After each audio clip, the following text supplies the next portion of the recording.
Hi, and welcome to another episode of Inside NDF, sponsored by National Dance Foundation. My name is Kathy Graziano, and I'm going to be your host today.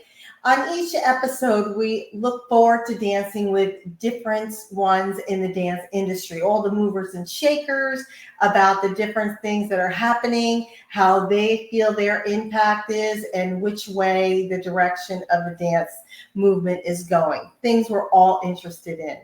Today, I am very happy to invite Annie Grafton. So, before we get started, Annie, I always ask everyone, tell us a little bit about yourself. Yeah, hi. I'm super excited to be here. I am a professional dancer, a teacher, a choreographer. Been living out in California for goodness, about 12 years now, pursuing dance and really having a growing passion for teaching the younger generation and like gearing towards that way lately, which excites me a lot. Which is very exciting. I always enjoy teaching myself, so Yeah. I can relate to that. My question is, how did you get involved with Hollywood Dance Jams, and what do you enjoy most about it? Yeah, so I used to be a professional assistant for a company called Codance. And then I assisted all the teachers there. And I remember just being crazy inspired by the teachers, like not realizing I had a passion for teaching it. And then Hollywood Dance Jams started. And one of my mentors, Barry Youngblood, gave me an opportunity to teach on Hollywood Dance Jams. And at first I was like, this should be fun. Why not? But I was like, dancing for me is more my heart. But then once I started teaching, I just fell in love with it. And I love inspiring kids all over the country and meeting kids everywhere and seeing them every year and getting to know them and seeing their progress is super, super exciting to me, especially being able to do it on a big stage, right?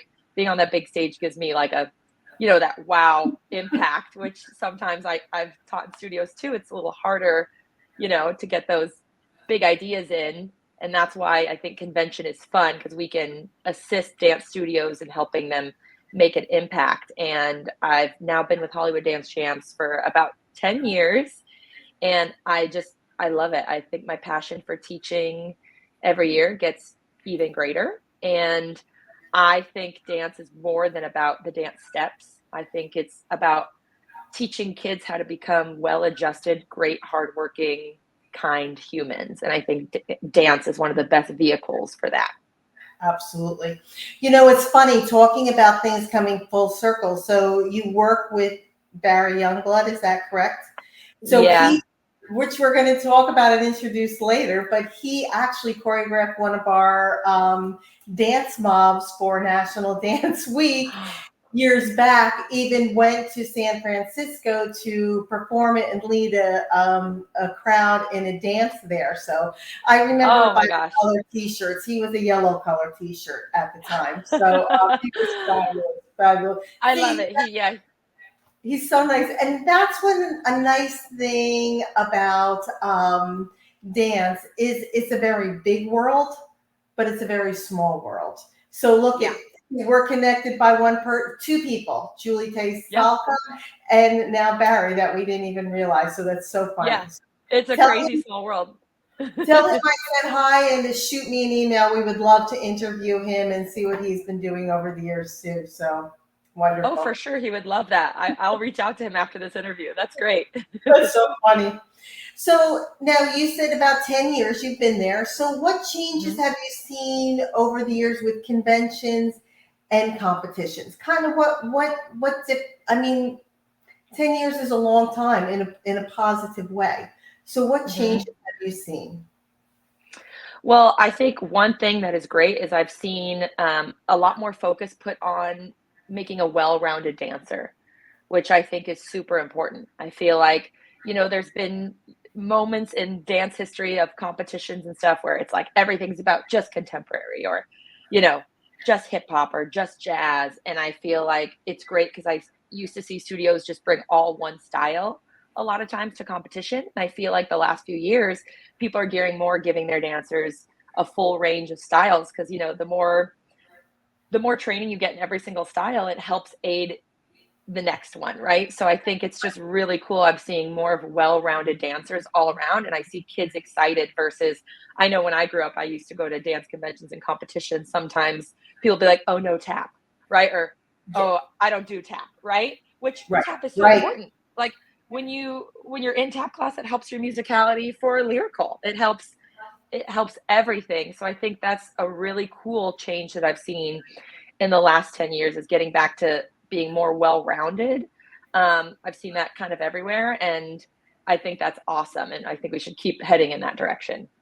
That's such an interesting take of the changes that you've seen, which is so important because I'm a little bit older than you, just a little. Um, we'll just go with it that way. Yeah. Um, it used to be very narrow. I mean, Hmm. if you put a number in open category, it was like, wow. So Yeah. it is nice. And I kind of noticed that with some of the dance pro shows, TV shows that have come out, that has actually even been a plus in that respect, kind of making it a Yeah. little broader. So I that's agree. You're right. It's almost like now dance is becoming a little more popular on TV and stuff again. And, it's like introducing the masses to more than just hip hop, right? Or more than just ballet, which a lot of or people I think jazz. Everything was exactly whatever that jazz. means. Yeah. Yeah. Yeah. Yeah, so Exactly. that's fun. But what changes would you like to see take place? Ooh, okay. This one gets me excited. So I'm a big believer in like if you dance from your heart, and I know this sounds so cheesy, but like if you're dancing from your heart, you can affect the audience. You can inspire anyone. And I also a big believer in technique isn't everything. I think it's your solid foundation of your home, right? But it's not everything. So Right. I think sometimes what I see more of these days, because the kids are so brilliant, like they're so talented, they're so technical, so flexible, have so many tricks. I think it's amazing. But I think what I'm seeing a lot sometimes is a dance where it's just tricks, just technique. And I'm craving to see you dance. Like where is that moment coming from your heart? Where's that storytelling? I think any style can have a storytelling element, a performance element, and just like musicality and just your love of dance to share. And I'd love to see us move more towards that versus here's trick, trick, trick, trick, trick, trick, trick. Because when I see tricks the whole time, it doesn't make me feel anything. And I think dance is an art form that we can help each other feel, help each other heal. It's everything in that way. And I think the tricks are fabulous. And I think it's impressive and it Amazing. takes a lot of They're hard amazing. work, right? They're It's amazing. amazing.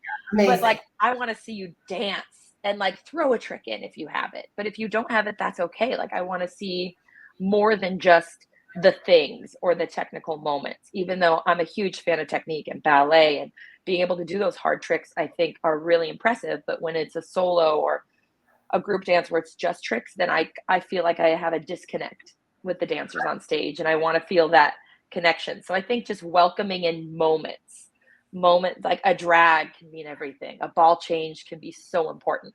And I want us to get back to that. It's so true. I mean, Mhm. I'm laughing, but that is a wonderful change to happen.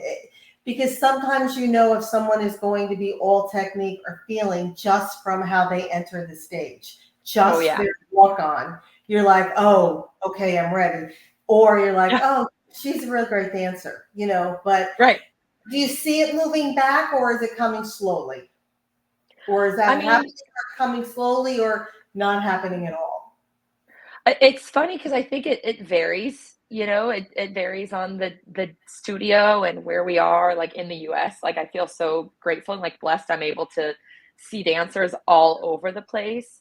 And I think it varies. I think sometimes I'm in a city one year where it's like more tricks and I'm telling them on my critiques, I'm like, give me more moments to connect and dance. And then maybe the next year they are accomplishing that. So I So think they're it's happening so slowly. they're hearing you. Yeah. That's nice. That's Yeah. nice. Yeah, that's so important. Mhm. And talking about feeling and emotion, when Julie Kay introduced us and you learned about NDF's mission of, we call it hashtag KIC, kindness, inclusion, and community, you said that was something you wanted to get involved in. Mhm. Why do you think this is an important mission to get dance teachers and studio owners involved in? What's a plus side that you would see it for this? I gosh, right. I remember when we first spoke on the phone and you said that, I immediately was like, yes. My heart was like, yes, because like I said earlier, I believe dance is a vehicle to create wonderful humans and help get people to just move, and movement makes us happy. It's great for us. It's just such a wonderful, wonderful thing. And I just really think that spreading kindness is it's like wildfire. Like the more kindness that we can spread, right, the more it can just spread all Yes. over. And I think this world, if there's something that this world needs, it's just more kindness and understanding. And your mission, I just really connect to that, because that's what I think dance helps us. It helps us move from our heart and create art, and it also helps us spread that kindness. And I just think it's huge. It's a huge principle of mine as a teacher, and especially I think sometimes dance is it's competitive, right? I work for a dance competition, Yeah. right? Right? It's a competition, but I think like what you guys are about is helping spread that word that like yes, we can have healthy competition, but support each other in it. And that's something I like to say. I say it in my class sometimes at dance convention. I say, we're not just a competition, we are a dance community. We are a A community. small community, even though it's big. Look at us. We just came full circle. Exactly. Yeah, exactly. And I like to remind kids that, if you do want to become a professional dancer, you are in more of a community. Yes, you're all always going for a lot of the same jobs, but when you're at an audition, the energy a lot of times is great. You're all supporting everyone. Like if there's people going in the middle that you're like, I don't know them, but they're amazing, people start cheering, and it just raises the energy level in the room. And that's that kindness. And the more we support each other, the better we get, which I think is great. Like the more kind we are and kind to each other, we all get better. So I think it's a win-win. And it's interesting because we have just started with our hashtag KIC award for competitions, where Hmm. the studio who wins is the one that shows kindness, inclusion, and community. I mean, there's a great opportunity for students to really get to meet other students, to learn from each other just by watching. Like you say, it could be that great benefit. And Yeah. that's why it's a good trickle down from the dance teacher to the studio owner. But why is this so beneficial for kids to learn or take in this mission as a mantra of something that they can keep going with? Why would you say that's so important? If you were going to talk to a student one on one, why would you Hmm. encourage that? Because, they're the next generation. I would tell that student, like, you are next. Like, when you look up to teachers or parents or older dancers, like, what inspires you? What do you want to see? What do you want to become? And like right now, whatever age you're at, you're already practicing that. So you're practicing kindness and inclusion and community right now is so important, and it helps us grow. It helps everyone become better. And I think sometimes too, like it helps us become better is a great phrase for kids, because sometimes it's just like that's all they want. They're like, I want to become better. I'm taking class and I want to get better. I want to be like that. And part of that is that kindness. Like having that kindness to others will help them go to the next level versus being closed off. So true. I love what you just said. You're practicing that now. I mean, that's a Mhm. fabulous line. So I will have to steal this when I'm, Yeah. moving on. I love it. I'll give you Go credit for for your it. love it. Love it. Now, we are so thankful that you are going to be the choreographer for our dance mob for the 2024-25 season, which is done for National Dance Week. We encourage studios to do it. We do it mostly. We also do it for our NBA pregame shows. We do it at the Nice. UDMA fashion show in New York, the New York Metro show in the Meadowlands. Knowing that it started with the idea of giving everybody an opportunity to dance. So these aren't necessarily, as we spoke, these aren't your, platinum plus solo Right. dancers, though they could be. These are also the special needs kids, or those kids who are just so excited that they would get a privilege to perform. So when you think of that, which is like a little big, tall order, what was Right. your process in picking a song?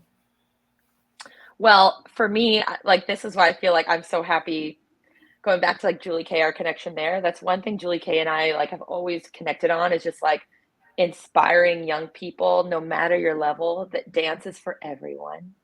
Yeah. And that positive atmosphere and age appropriateness. It's always been really, really important to me, especially now as a teacher. And I look at, when I was a kid, I was like, I don't know what I'm dancing to, whatever, like, this is great. But now looking back, I'm like, whoa, when I pick music for convention or competition, if I'm choreographing something, I'm always looking at the lyrics.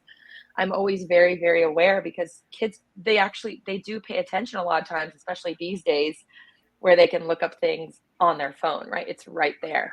So I think starting with a positive song it's just a trickle down effect. And that, can I say this song that I've chosen? Am I allowed Absolutely, to share that? please. Okay. Okay. So I've chosen Don't Be So Hard on Yourself by Jess Glynn. And that's all, like, it's been one of my favorite, like, it's like an anthem song. And it literally, in the title, it's saying, don't be so hard on yourself. And I think in dance, we're all hard on ourselves. Me too, when I take class, like, I've got this perfectionism, and sometimes I need to, like, forget about that and just enjoy dance because it's great for my heart and it's great for the world. And I think that's what's so great, like, for this number that we're doing and for the 2024 season here, it's just reminding everyone, don't be hard on yourself, just get out there and dance, like, have an amazing time. It's not about the tricks or your strengths in this. It's really just about moving your body and enjoying it for you, and just, it's also for life, not just for dance. Don't be so hard on yourself. I think that's a reminder we can all give to ourselves. So this song just makes me All the time. smile, and yeah, exactly. We're all too hard on ourselves. So I think, like, this song is literally reminding us, don't be so hard on yourself. Like, move a little bit, you'll feel better. And that's so important because, like you said, I mean, I was notorious for never knowing what the words were for the songs. To this Yeah, day, I still don't yeah, even know what the words to my favorite songs from 10 years ago were. But yeah. kids today are different, and they will Mhm. hear these words over and over again. And that's why this is so positive. And it's important that NDF, we're very big into everyone gets a chance to dance, everyone gets to be treated fairly, everything is kindness, inclusion, and community. And you picking a song like that and choreographing it, especially when we take it to the NBA pre-show performances, it has a large effect. It has effect Yeah. on the people who's sitting in that first courtside seat because we're Mhm. dancing right there. They're listening to it and watching us and seeing a variety of dancers. It's for the parents whose one Yeah. child every week to dance class, who Mm. really that's the best they can do, that they Yeah. get to participate into that. And it gets for the kids who get to dance everywhere to now be able to say, I danced on an NBA court. So Right. I mean, because I have been to many of these, and it's just so amazing that we're so appreciative to have you involved and that you've chosen such a positive song. I mean, that's amazing. So I want to thank you, and we are really looking forward to it. So we're so Thank excited. you. I'm just so grateful to have made this connection with you and Me to too. have this opportunity to just, let's spread more kindness and spread more dance at the end of the day. Like, let's let everybody into this dance world because it's pretty awesome. Well, believe me, now that we've got you in, we're not going to let Okay, great. now, as we're going through all this, what advice would you give to dance teachers and dancers about competitions? First, let's start with dance teachers. Okay. And I'm also going to throw parents in there at the end too. What Okay. advice would you give to dance teachers that are, because again, this is a lot for them. They're putting their inspiration, their motivation. They love the music. They're Oh putting yeah. everything on the line, and it's also their job. So the Yeah, better they do at it, there is a business side to that also. So, what advice for would you give? sure. Well, first of all, I'd like to just commend Annie. dance teacher, any and every dance teacher, because it's a lot. It's a lot of work and it's a lot to juggle. It's juggling the parents, it's juggling your own heart and your own want to inspire and be artistic and the dancers. I think it's a lot going on. And one thing that I know that I thought of immediately with this question is I think when I see a dancer on stage who's loving what they're doing and trying their best at it, I think that dance teacher has succeeded.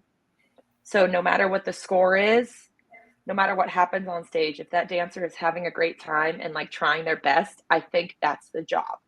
So with that being said, I love to see a dancer on stage who is like their choreography or their training or whatever they're showing us that day is for that level for them today. Yeah. So, like I don't need to see a triple turn in order for me to be inspired by you.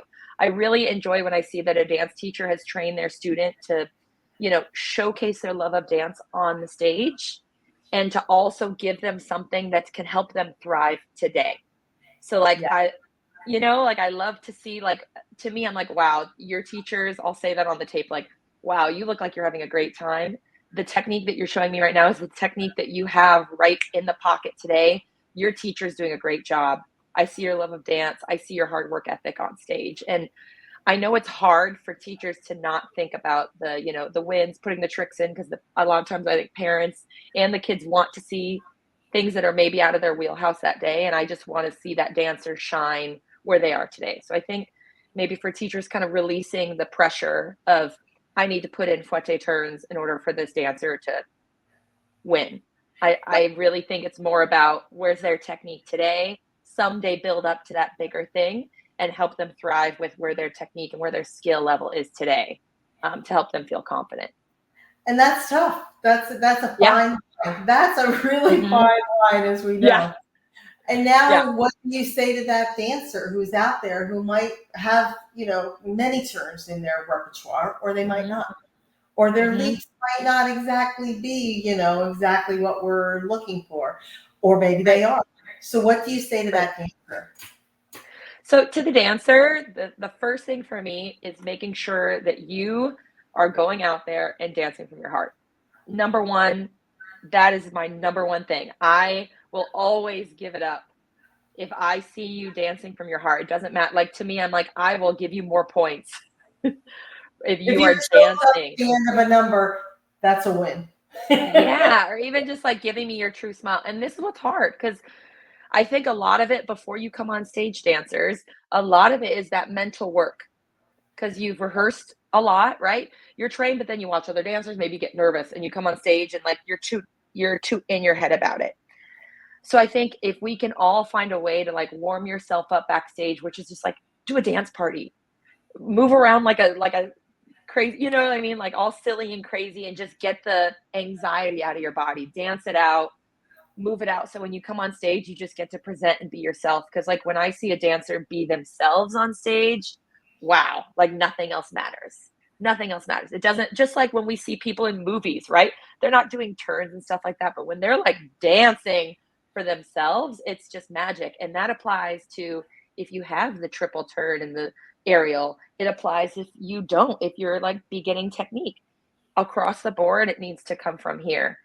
And then also with that, the work ethic is just you got to put in the work before you get to competition. It's a lot of work, but you got to put it in. Correct. And it's funny because having been a dance teacher and a competitive teacher, there's different age categories that are so, like when they're under 9, they're just fearless. 10, it Yeah. starts to get a little Yes. bit, now all of a sudden they're 11 to 14 and the weight of the world is hanging on their Yeah. shoulders. They get a little bit older now. They're like, I got this. I've been doing this for so many years. So it's so funny to see the different Hmm. ages as they go through competitions. For sure. It's Yeah. And just, that's something I bring up in class because I notice, right? Like the mini group, they are like, let's go. You ask them to dance and they're just like, yeah. they will go for it. They don't think twice. And I bring that up to like the seniors.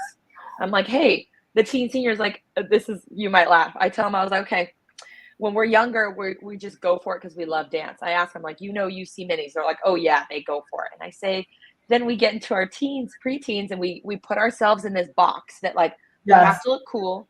we can't be embarrassed. Whatever we do, I don't know if it should feel good. We got to stay in this box to be like cool with other people. And I tell them, I I'm feel like, like you got to break out.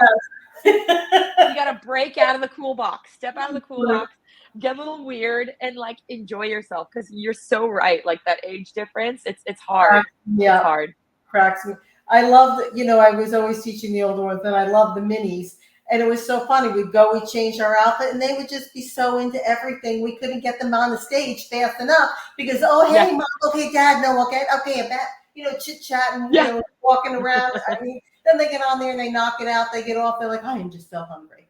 I Not know. like, okay, Yeah. Yeah. Where's my snack? Yeah. my snack is a snack. So we getting pizza, Yeah. so they're so cute. So that's so funny. What would you tell parents? Because I mean, parents take this, live or die sometimes a little, and I get it, so Yeah. personally. They want so much for their child. What do you tell parents? So yeah, this is interesting because I've changed my tune a little bit the last years because now I'm a parent. I've got two little humans. And so now it's crazy because now when I see my toddler dance around, I'm like, everything she's doing is perfect. Like it's, it changes you when like I used to be a little bit more stern as in like parents, hey, calm down. Do you not see that they are not getting this type of thing? But now that I have my own children, there's just these rose colored glasses I have for my babies. And I get that for parents. And what I Yeah. want to encourage parents to know is number one, trust your teachers. Trust your teachers. Ooh, very nice for number one. Very nice. I like. It's just, I think I it's hard no, because there that's is so much. outstanding. That's outstanding. Because there's so much in social media these days, and there's just a lot. There's a lot that parents see, and I'm sure it's overwhelming because the parent just wants the best for their child. And I think just make sure you're in a studio, which hopefully you love your studio and you trust them, then trust them. Don't Right. second guess those teachers because they are this is their job and they love your children and they're going to do the best they can for your kids. And at the end of the day, if you don't trust them, then maybe that's not, the place for you, and that's okay. I just I think if love you that have to put advice. trust in I them. love that advice. It's outstanding. Yeah, Outstanding. because like just like we talked about earlier with the teachers, like the teacher is investing so much in these kids and they do want those kids to thrive. So like I think just parents, be the parent. Don't be the teacher. Let be the support. Like for me personally, like my parents were just support. Growing up, they always asked what I needed. They would just say, "Great job. How did that feel?" And I think that's super important. I don't think I mean, this is parenting advice, right? A little bit, but like I personally think it's just beautiful to see a parent support and be there for the child, whatever they need, and then put the trust in the teacher to guide them. I'm laughing because when I was young and I had my first competition team and we went out and we did it, and I'm sitting there with all the parents. As soon as the dance was over, the parents would look over at me. Did we do good? Did we do good? And I'd be like, How was it? Yeah. were Yeah. we good? Is that right? Yeah. I always think of that. It always cracks me up to this day. I think of that and it makes me laugh. So That's no, amazing. that's great advice. So, and you know what? You never know. They make friends for lifetime with the parent. Parents make friends with the parents in the competition groups or the performance groups or whatever they do. It's a bonding that is Oh yeah. a great way. Mhm. So, well, you have been absolutely delightful. I look forward to Thank having you. you involved with National Dance Foundation for many years to come, whether you're choreographing or not, because you've just been delightful. Before we Thank you, go, Kathy. any final comments? God, I mean, this was wonderful for me, and I'm just thank you. Truly, I'm very grateful to be a part of this now, and it inspires me and it gets me excited. So thank you, and I think dance is beautiful, and thank you for helping us spread dance and kindness is great. Well, thank you. And having people like you work with National Dance Foundation, it just makes it so much easier. So thank you so much. So tell Barry I said hello and to please get I in touch. will. That'll be so funny. And once again, we'd like to thank Annie for taking the time out to come and chat with us and talk with us. Again, this is what Inside NDF is all about. It's about talking to those movers and shakers and having those dance conversations. So thank you. So that brings us to a close. And as always, we are hosted and we are sponsored by National Dance Foundation. So if you'd like to learn more, please visit us at our website is nationaldancefoundation.org. So thank you so much. And as always, we end with the keep dancing. Thank you, everyone. Keep dancing. Yay!